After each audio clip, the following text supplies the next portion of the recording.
So our first question is in regards to options.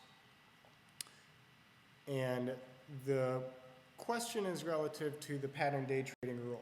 And this person notes that they notice they've been paper trading options for a while, and they notice that many people seem to be going in and out of the options pretty regularly. And obviously, you know, if you can't pattern day trade, this is definitely going to hinder your ability. So they wanted to know if there was any advice for new options traders who might be hindered by the pattern day trade rule, and are there any situations where you would hold options overnight or longer? Okay. The first aspect of this, the first thing you want to do is you want to be paying as little in premium as possible. If you don't have the ability to go in and out right away as many times throughout the day as you want, paying as little in premium as possible is going to help minimize your risk. Okay? So we talked about how to calculate premium in last night's class. So if you need a review on that, be sure you watch the video that's on the home page. Okay? The other thing you're going to want to do is give yourself more time.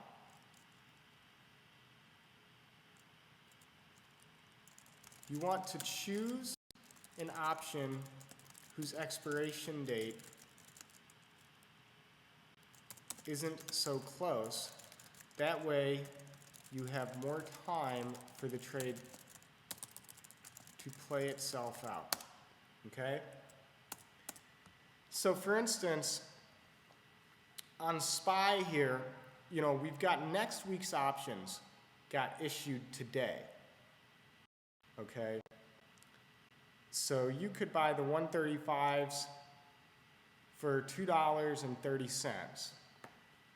So that means your break-even point by next Friday, you need SPY to be at 137.30. Okay, so you're paying about 2 points worth of premium, you know, about 1.5%, right? So if you're not a pattern day trader, this might not be the best type of risk-reward scenario for you. However, if you go out to, say, July, okay, you can then find an account, you can find an option strike that maybe doesn't have as much premium. So for comparison's sake, the 135s here are going for $4.63. So this means your break even is $139.63. But now instead of your expiration being 1 week away, you have until July 21st, which is, you know, over 2 months away. So you're giving yourself more time. And so that's taking advantage of the time factor here. Okay, so that's one way, is giving yourself more time. However, you want to pay less in premium. You want to pay as little in premium as possible. So here you're giving yourself more time, but you're paying more in premium on the 135s here, going for $4.63 versus the ones we just looked at going for around $2.25. But what you could do, if you look at the 120s, for example, they're going for $16.81, which puts your premium at $136.81. Okay, that puts your break even at $136.81. So really you're paying $1.81 worth of premium versus the ones we just looked at here. On the 135s, you're paying $2 in premium. Now, what you do have to recognize though is the 120s, you pay less in premium, but it costs $16.81. Okay, so that means one option, just to buy one option, is going to cost you what? $1,681. Okay, versus the SPY 135 expiring next week to buy one option is only going to cost you $200.25. And the bottom line is, though, you can't have it both ways, okay? If you want to not be as concerned about pattern day trading, then I told you the two things you need to do is you need to give yourself more time for the trade to develop, and you need to pay less in premium. Because the less you pay in premium, the less your option will be affected by a move down or against you, or higher if you have puts. So those are the two things I recommend. However, as I just noted, you need to be aware that in accomplishing those two goals, you're going to have to put up more money, okay? So for one contract of the 120 July, where we're paying less premium and we're giving ourselves more time, which accomplishes the goals we want to deal with to deal with the fact we can't pattern day trade, we have to shell out more money. But that's just the way it is, okay? Now, you could take the 125, for example, which is going for $12.29, so about $2.29 worth of premium. So essentially the same amount of premium as the May 135s expiring next week. However, you're giving yourself an extra 2.5 months. Again, though, you're still having to shell out $1,200 per contract versus $200 per contract. But there's no way you're going to get around that, okay?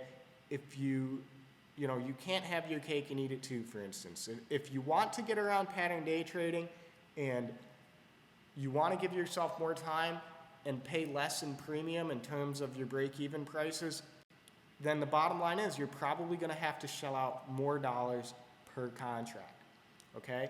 If you don't like that, then you have to realize that, you know what, maybe every week, if you're going to trade options, you can say, I can only trade one option trade per week, okay? If you're not comfortable putting up the type of money I just showed you that you need to put up in order to give yourself more time, then you have to come up with rules for yourself, like I said, where maybe you say, I'm only going to make one option trade per week, or I'm going to limit myself to only paying, 1.5% in premium per option trade. I'm not going to trade the weekly options. I'm going to go 1 month out, okay? And while you're paper trading, keep track of which ones are losing premium the fastest, which ones are experiencing the biggest down moves, okay? For instance, if we look at today's, the 135 puts, or all these on the put side, these 136s, okay, for instance, these were down 60% today, okay? The 136 puts expiring tomorrow were down 60%. Let's look at the 136 puts expiring in July.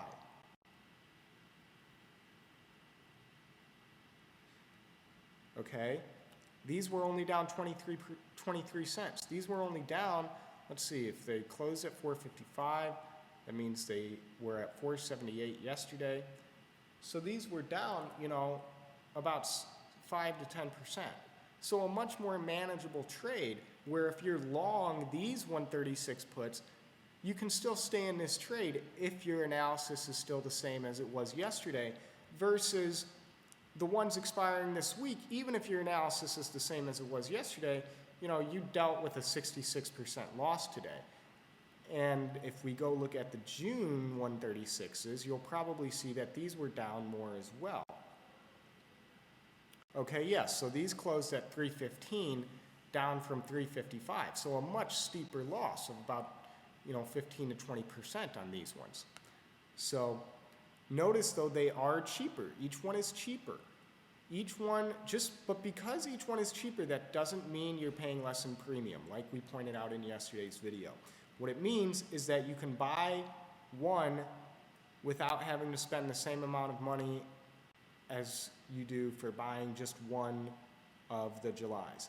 But again, the reason for that is because you're getting the guarantee of more time, okay? So that would be my advice for that. And before doing this, like I said, if you're paper trading now, maybe, before doing this, sometimes you don't even need to paper trade. Just keep track of them. Just follow them and notice the different movements, and you'll start to get a feel for how they trade and how time and break-even prices change based on the expiration date you're playing and based on the premium that you're paying. Okay, second question. How do you place a straddle and a strangle order on E-Trade? And it's not just on E-Trade, this is gonna talk about every platform. So a straddle means you buy the same strike. Okay, so you buy calls and puts on the same strike. Okay? A strangle means you buy calls and puts on different strikes on the same stock, ETF, index, etc.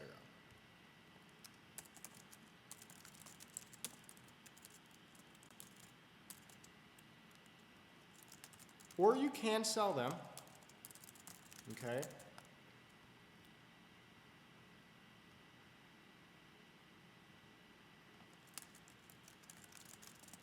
Meaning you can sell them short, which is called naked in options. Okay, so let's look at how you would do it first, and then look at some examples and what the benefits of these strategies are. Okay, so pretty simple. Here we go. Next week, expiration on SPY. We have the 135 strike going for 225 and the 135 put going for 92 cents. So let's say you're going to buy, you say, I'm not sure about the market at these prices. I think it could go in either direction. I'm not exactly sure, okay? But I think it's going to go in the direction, if it does go in the direction, one direction or the other, I want to be in the money because I think that it's not going to absolutely tank, and I don't think it's going to absolutely rip higher by a great amount. So I'm going to go with the 135s versus if you go with the 131s, you'll be paying much more premium on one side or the other instead of going with something like the 135s, 134s, or 136s. So that's something to be aware of. Now, pretty simply, all you're doing here is you're going to buy the 135 calls for 225. Okay, so let's say you want to put in $1,000 on the call side, and you're going to put $1,000 on the put side. So you can get 4 to 5 contracts, either 4 or 5 contracts of the 135 puts, okay? And then you could buy 4 or 5 contracts of the 135 calls at this price. And then you could buy 4 or 5 contracts of the 135 puts at 92 cents, okay? So using this example, your break even on the call side is going to be 137.22, and your break even on the put side is going to be 134.08. Now, let's say the S&P 500, which SPY is correlated to, makes a big move lower tomorrow and Monday, it goes down to 133, okay? Well, what's going to happen is these are undoubtedly going to lose value, okay? Say these go down to $1, which means your $1,000 will turn into $400, okay? So right now you have $2,000 in principal invested in this trade. So if these were to go down to $1, right, you have $400. But then if it goes down to 133, these are going to go to at least $2. So you'll make 100%. So these would go up, so you'd sell these for $2,000. So you'd have $2,000 on this side and $400 on this side, and you'd pull out a total of $2,400 after investing a total of $2,000, okay? Now, the way straddles can get you into trouble is if, well, let me ask you guys, what do you think would be the worst case scenario for a straddle here on the 135 call and put? What's the worst case scenario for a trade like that? Oops. Yes, sideways, no movement, exactly. Because then what's going to happen is you're going to lose premium on both sides, okay? So don't do a straddle unless you think a decent sized move is coming in one direction or the other, okay? Now, if you look at the SPY, you can see that it's traded in a 3-day range here, okay? It's really kind of just been in a tight range for the last 3 days, excuse me, not a tight range, but the same range. What I mean by that is, so we downtrended 1, 2, 3 days, but then these last 3 days, we've been relatively just channeling between 134-ish, 134.50, and 136.75 or so on the high side. So one could argue that here the market is getting ready for either a bounce back up or a further break lower out of this range. So here you actually do have a good setup for a straddle if that's the type of strategy you want to employ. Straddles are good for putting on a trade before you know the clear direction of the market. So like my personal preference in a situation like this would be, here's my range on the top end, here's my range on the bottom end. Now my style personally is not to trade in this range or buy during the low end of the range and expect to move towards the top end of the range and just play the channel. Okay, that's my strategy. Or wait for a breakout above the top end and just simply buy calls. Wait for a break down below the bottom end and simply buy puts. However, some of you might say, I don't want to wait. I want to put on a trade now. So that's when a straddle comes, it can be useful, okay? Because you can enter the trade and then, regardless if a breakout or a breakdown happens, you're gonna make money in one direction or the other, okay? Now the key with straddles though is make sure you know your break-even points. Make sure you know where you need SPY to go to, or any stock for example. Because it could happen that SPY does make a move lower, but it doesn't move low enough. It only, like you guys said, it doesn't, the price doesn't move enough. So not only are you gonna lose money from the puts, but you're gonna lose money on the call side, but your puts aren't gonna react favorably, okay? This leads us right into our example of a strangle trade, which means buying and selling calls or puts on different strikes, okay? So say you want to pay as little in premium as possible going into next week, okay? You could buy the 128 call for $8.20, putting your break even at 136.20, okay? So with SPY at 135, 33, you're only paying 87 cents in premium, which translates to about, 0.5 to 0.8% in premium, okay? So you could do that. You take your $1,000, you could buy, one contract, so you're paying very little in premium there. And then you could go on the put side, and you could buy the 142 put for $5.60. And your break even is, well, actually it closed at 625. It closed at 625. So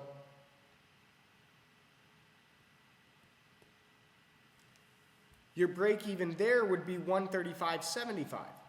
Okay, so you're paying very little in premium.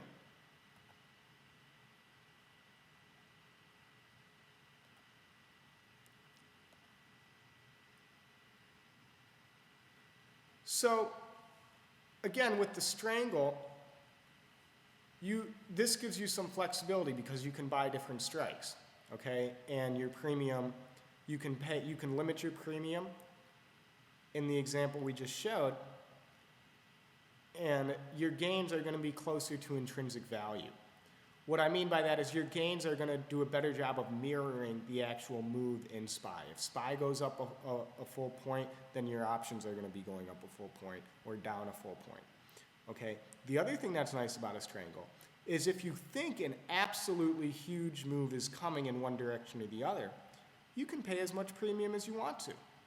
So, say for instance, going into next week, you see SPY getting back up to 140 or falling back down to 130, okay? You could buy the 130 put for a mere 16 cents, okay? So one put is only going to cost you $160, all right? Or you could buy the 140 call for 20 cents, so it's only going to cost you $200. So say you put $1,000 in each, all right? You could end up with 75 puts at 130 and 50 calls at 140, okay? And if you do get that huge move and one of these goes up, 200, 300%, which is what's going to happen if SPY were to fall to 130 very early next week, you're going to double or triple your money over here. You're going to lose everything over here on the call side, but the puts will make up the difference for it. Or say it rips really hard back up to 140, you're going to double or triple your money over here on the call side and lose everything on the put side, but the calls are going to more than make up the difference. So again, the risk here is that if it just stays range bound, or even if it makes a big move but not quite as big a move as you needed, now you're just kind of screwed because you're going to lose money on both sides. Okay, so really quickly, we'll look at an example of where these would have been handy. So Priceline, for instance, they reported earnings today, and let's see, the stock closed at 680 today after closing at 718 yesterday. So it's down 38 bucks. Obviously a big move lower. So this is where if you put on a straddle on Priceline, you could have made some good money. All right. Now, this will be good for showing you guys real examples of how, even if you get the direction right, it can still not work out. So let's say you put a straddle on Priceline on the 700 strike. You bought the 700 put, which closed around $40 yesterday. So that cost you $4,000 to buy one put, okay? Or excuse me, that's the call side. So it cost you $4,000 to buy one call. Then you bought one put, which closed around $21 yesterday. So Or you bought two of them because you put an equal amount of money in each. So you bought two puts at around $22 yesterday. Well, look what happened. Even though Priceline tanked 6%, these puts still didn't make any money. They didn't go up. And the calls went down 95%. So you got screwed. Let's get some guesses as to why these puts didn't go up in value today, even though Priceline did indeed drop 6%.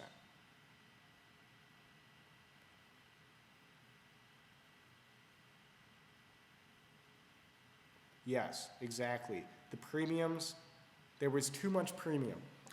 There was too much premium, so even though Priceline still made a huge move, it wasn't big enough to match the premium that you had to pay if you wanted to be a part of the trade. Okay? So you would have lost in all directions here putting a straddle. Pretty much anywhere you put a straddle on Priceline, the net result would have been a loss. Take the 760, for instance, where these puts were up $21. So they closed around $53. So let's say you bought one of them yesterday. That cost you $5,300, okay? You put an equal amount of money in the 760 calls, which closed around $11.50 yesterday. So you bought 5 of them, okay? So today, those went down 99%. So you had $10,000 total invested. You lost $5,000 total on the call, bringing your principal down to $5,000, and you only made $2,100 on the put, bringing your principal back up to $7,100. Okay, so your net result was a $2,900 loss. You can go down the line here, and on every single straddle, if you would have straddled every single strike, I don't think there was one that would have worked out with a net profit. Okay? However, the strangle is much different. Because let's say you bought the 725 put, or we'll go with the 755 put, which closed around 70. So it closed at $50 yesterday. Let's say you bought one of those yesterday, costing you $5,000, okay? You sold it, so that's where you went for the put. You went in the money on the put, and then you went very far out of the money on the call. Maybe you went with the 800, okay, which closed around 270 yesterday. So that would have cost you, I don't think this is going to be a good example either. So you bought this around at $50, sold it today at 70, okay? Made $2,000 off of a $5,000 investment. And here on the 800s, you actually would have lost all your money. So, your net result still would have been a $2,900 loss. However, I do know a straddle that would have worked. Anybody maybe with some more experience? Remember, straggles don't mean just going long. You can go short too. So what would have been a great trade on Priceline? Because the premiums were so high.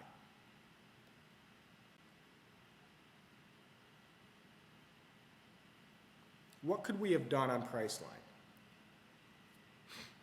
No, but that's not a straddle or a strangle, because you stay on the same side. So Genesis is close, but what I would say though is selling calls and selling puts, because the premiums were so ridiculous, okay? So if you have huge premium on a stock that you don't think is actually going to move that much, just short the premium. So, for instance, you could have sold a 675 call on Priceline yesterday for $55, taking in a credit of $5,500.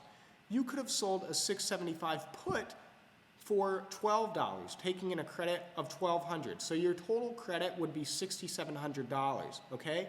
Then if you went back into the market today and bought them back at $4, so you shell out $400, making your total credit now $6,300, and then you shell out $10, bringing your total credit down to $5,300. You've covered all your shorts, the premium got sucked out, and you get to pocket the $5,300 difference. You could have done this on just about any strike with Priceline and come out ahead. So the number one thing to always consider with options: how much premium am I paying?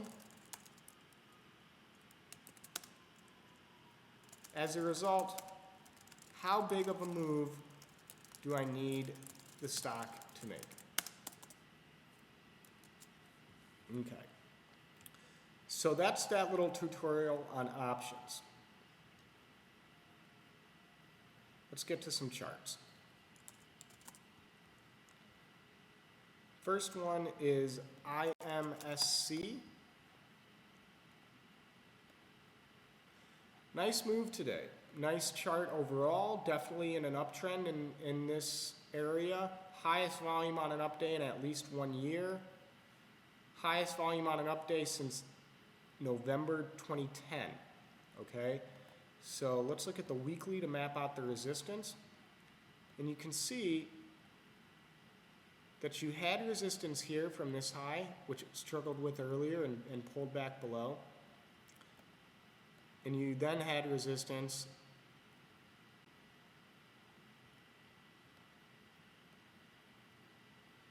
in these ranges here. Okay? So that range is 106 to 113. So that's our key resistance range. What did it hit today? It hit 114. So it hit an all-time high, judging by this chart, which is nice. And again, the stock's definitely in an uptrend in the long term and short term, so that's good. So now we want to see support emerge at these prior highs of 105. So $1 to 105 cents is where I'd like to see there be support on this one. As for resistance, it'll be today's all-time high of 114, and then 120 to 125, and then 135. As for volume, if the price pulls back, we want to see it do it on 200 to 300,000 shares. If the price continues to advance, we want to see it occurring on volume of greater than 400,000 shares, because that's what all this those were the levels of which this volume traded back here in early April when it was starting to break out to new highs. So very nice chart overall. Let's take a quick look at the intraday chart and see where a lot of the volume traded to get an even better idea. So you had a lot of volume in this 102 to 108 range, and you had a good amount of volume between 106 and 114. So 102 to 108, let's see if that range can hold. Oh, also here, again, 102 between 108. So a lot of volume in that range. So that's definitely a range to watch on pullbacks.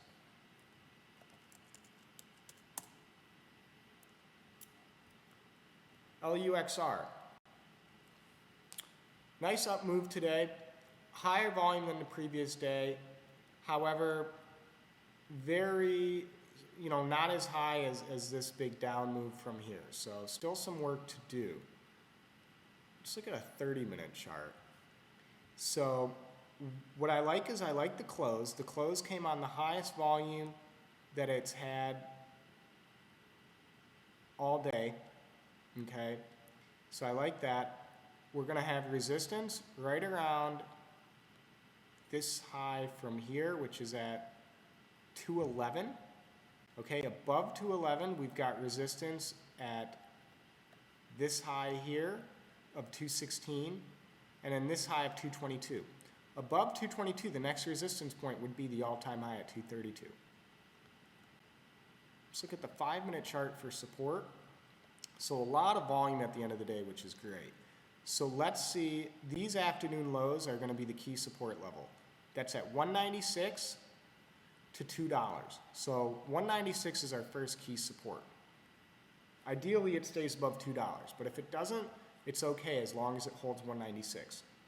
Below 196, and I wouldn't really be falling in love with this trend, because then you don't have much support until this low here at 181. And then below that, it would be at 165 to 172. LUXR is still in play though. Let's see if we get greater than 300,000 shares within the first 15 minutes tomorrow. On a 5-minute chart basis, let's see if we get greater than 100,000 shares within the first 5 minutes. That could signal some good things.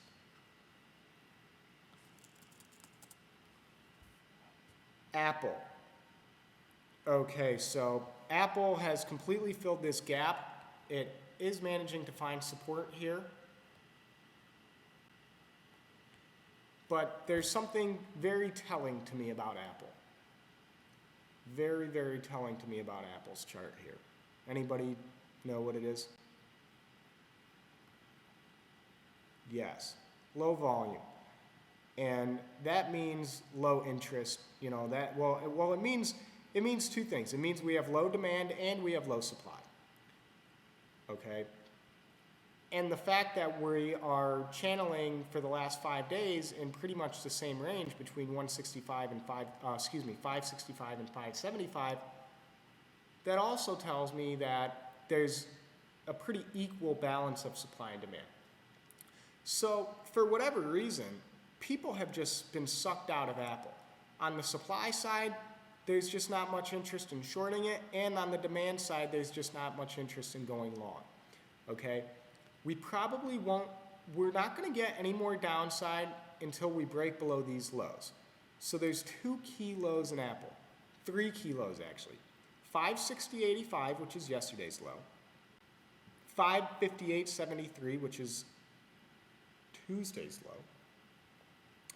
And then the earnings day low of 555. Below 555, Apple, in my opinion, wouldn't have any support on a technical basis until the 515 to 520 range. Now, on the long side, Apple needs to start breaking these highs, which is at 578. This high is at 578.36. Above that high, then you could talk about a retest of 600. But we need to see volume increase, and judging by the most recent chart history, there's no evidence that volume is going to drastically increase for one reason or the other. Okay? So personally, I'd rather wait until volume increases. And if Apple does break out to the upside, you know, you want to see it coming on high volume, and same if it breaks down to the downside, for if you want to play it for a short trade. Personally, my bias on Apple, well, maybe anybody want to guess what my bias on Apple is based on this chart and why?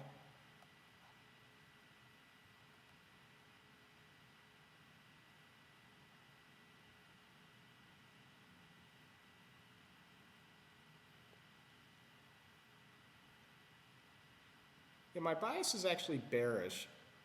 Big Fish, why would you say my bias is bearish?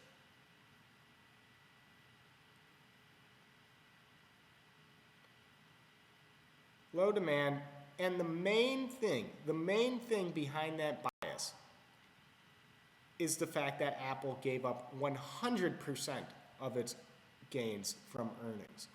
That's just really not a good sign, because that tells me all this excitement from this earnings, all the hype, it was just used as a selling opportunity. Okay? And ultimately all it did is it led to a lower high on the chart versus its most recent highs. And we're back below, we're back testing these key lows. And the fact that volume is very low down here. Okay, so we have low demand and low supply like we talked about, but back at a key low, I would expect there to be a lot of demand. We jumped from this level from 555 to 615 overnight, right? On really high volume. So how come people aren't chopping at the bit to get in Apple here? Okay? How do I know they're not chopping at the bit? Because my volume is very, very low. Granted, they're not running for the exits, but if you see Apple break some of these key lows, I suspect you'll see volume pick up tremendously to the downside, and you'll get a pretty solid move. So just from a charting perspective, I would have a short bias on Apple. Just a couple other things. I mean, you can see that this long uptrend here has been broken in Apple over the last year. Okay. The monthly trend in Apple still is very much intact. Okay. However, we're very far from our trend line support.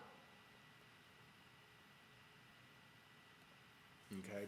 So just overall, my main concern about Apple is the fact it gave up all of these gains. I think that could be the market trying to tell us something about Apple. So we'll have to watch it moving forward.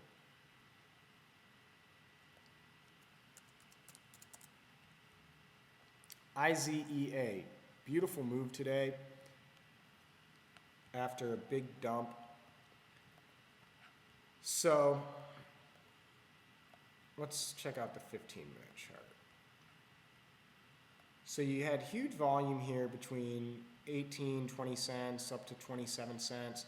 And then you essentially washed out all that volume between 18 and 25 cents today, all the way up to 30 cents. Now, what concerns me is how little volume this stock has gone up on. Because, you know, we all know that if it goes up on little volume, then it's only going to take a slight increase in supply to give up some of these gains. In addition, you've got these people, anybody who bought in this range is sitting on 100% gains. And judging by the volume, a lot of people bought in that range. As a matter of fact, the majority of the total volume from today came in that range. So that's a concern because those people now have 100% gains. You've got to believe they're going to think about taking profits soon. In addition, you've got these people here. Okay, these people are sitting on at least 66% gains. So the same can be said. We did see an advance in volume towards the close. Okay, so this is going to be our key low. At 47 cents will be the first low to watch. We've got a double low there. We've had this low here with about an hour to go into close, hour and a half. And then the last 15 minutes of the day, the low is 47. Your next key low would be at 42 and then 39. Okay? And then really below that, you don't have much support until this 32 to 35 range. As for resistance, you've got this high here of 54.5 cents. Above 54.5, you'll have 60 cents as resistance. I would like to see, greater than 1 million shares trade within the first 15 minutes and greater than 300 to 600,000 within the first 5 minutes. Well, that's too wide of a range. Greater than 500,000 within the first 5 minutes. And again, pay attention to the chart because it tells us that it has big volume spikes sporadically throughout the day. That's what the most recent volume is telling us. And then the rest of the day, it might be kind of slow. So you need to be aware of something like that.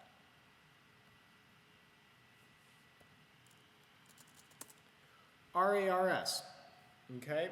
So, obviously the gap down today. And then we had a bounce, but it could never really get above these morning highs, right? So the high from this, basically where it opened at 45 cents, it could never really push above, okay? And then you had this key low here at 43 cents. Once that broke, you see that 43 cents acted as resistance. Now it did manage to find support around the low of the day, which was 36 cents. So it put a lower low in at what was 35 cents, I believe, 34.5 or so. Okay. Now this is just getting to be a crapshoot at this point. Like I said regarding awesome penny stocks, in my opinion, if they're going to come out on this, they're doing something very smart because they're creating a lot of doubt and they're certainly drawing in a lot of shorts. And, those are two ingredients for a big move to happen at a later date. But again, I don't like trading based on whether or not an email is coming out. I don't like pinning my hopes on somebody sending out an email. So based on volume and price, the volume was very low today relative to yesterday. So we traded 53 million shares yesterday, 28 million shares today. So, that's about cut in half almost. So the problem is the price reacted poorly, being down, 35%. And there's no arguing against that. All right.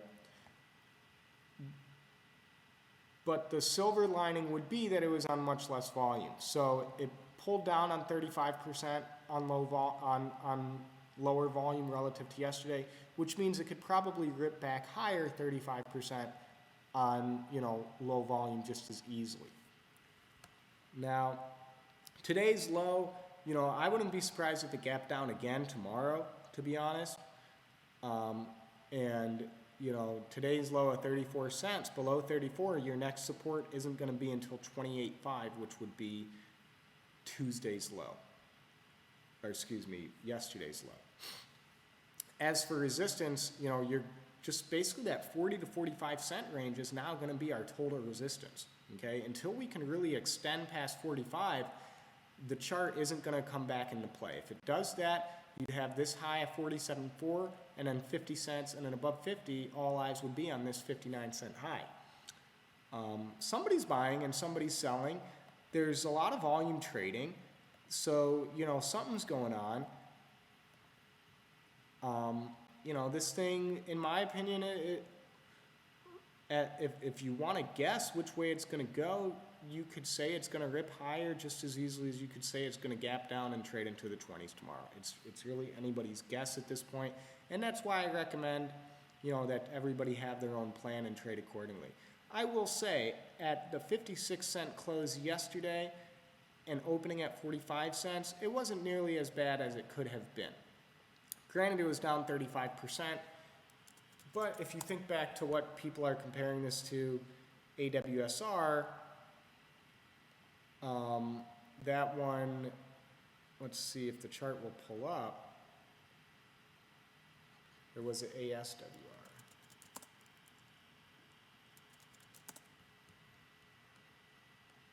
Let's see. I see. So if you think back to AWSR, this thing went from 29 all the way up to $1.80, and then, the next day opened at 65 cents. So a much harder gap down and on much higher volume relative to the prior day. So, RARS has something else going on. Based on the chart, you can't spin a bullish twist on this chart. You just can't do it. The only thing you could say is that it pulled back on lower volume than it went up on yesterday. But when you consider the fact it was down 35%, that's not going to make anybody bullish on this chart, including myself. We need to get back above 40 to 45 cents in order for that to change. Again, it's all about having your plan and sticking to it. 20% loss from yesterday isn't that bad. Most people, if they bought when I alerted I was buying, you were buying in the 45-cent range, so you could have just even this morning. So yeah. ENTB, not going to talk about this because it's only trading barely $10,000. So no opportunities for us. We need liquidity before we can even think about a stock.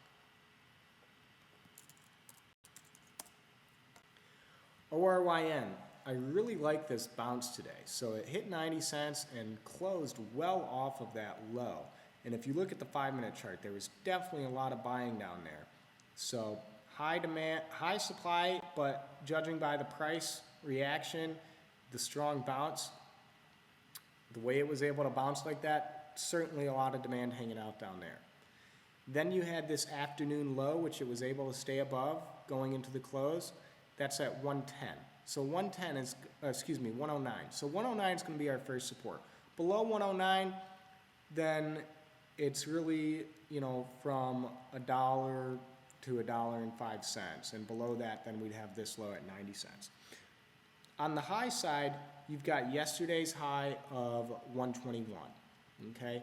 But I like, you know, there's a lot of volume that's traded, okay? So something's going on this one. It's definitely being promoted by somebody somewhere.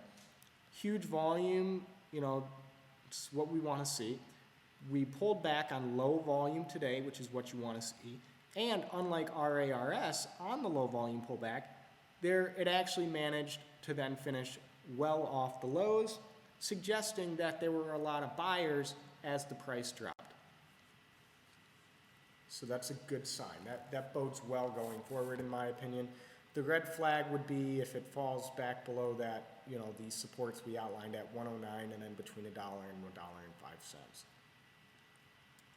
Overall, though, this one has the makings of a stock that looks like it could go to $1.50 to $2. Okay, so if it breaks this high of 121, might as well just call it 125. I would expect a further move towards 150.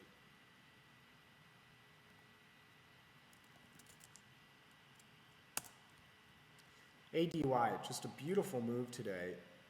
Huge volume as well. Highest volume in at least 1 year, 2 years.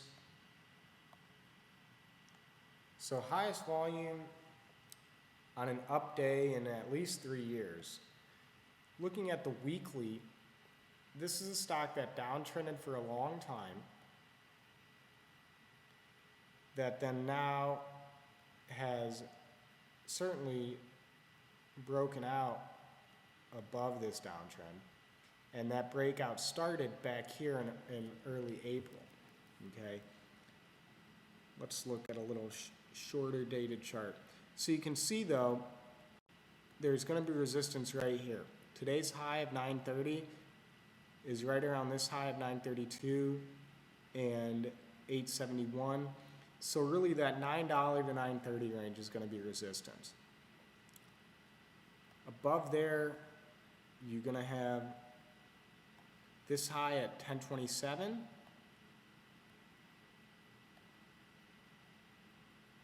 And then this high at 1109. And then these highs at $12. Okay?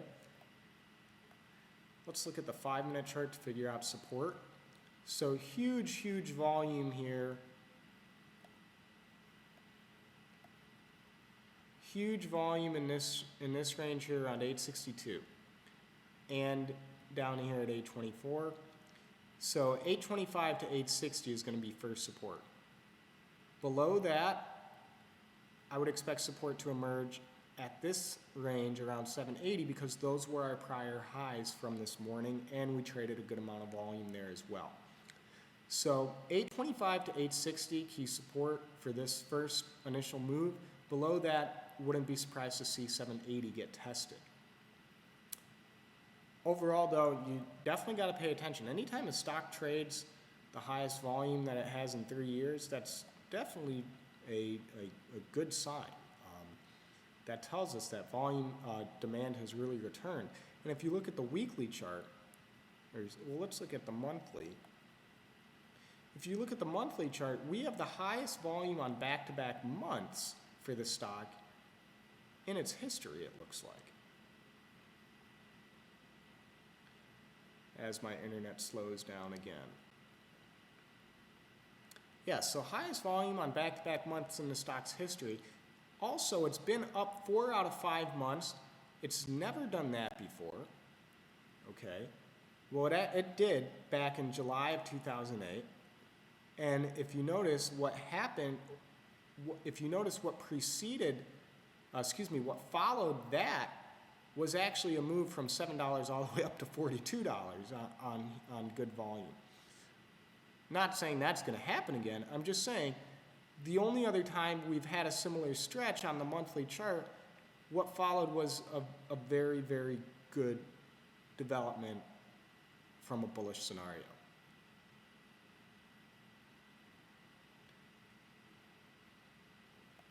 Okay, guys. Sorry for the technical difficulty. I do hope to have everything set up by next week. Just been being lazy. So yeah, hopefully everybody got something out of that for the most part. And like I said, it'll be posted this evening.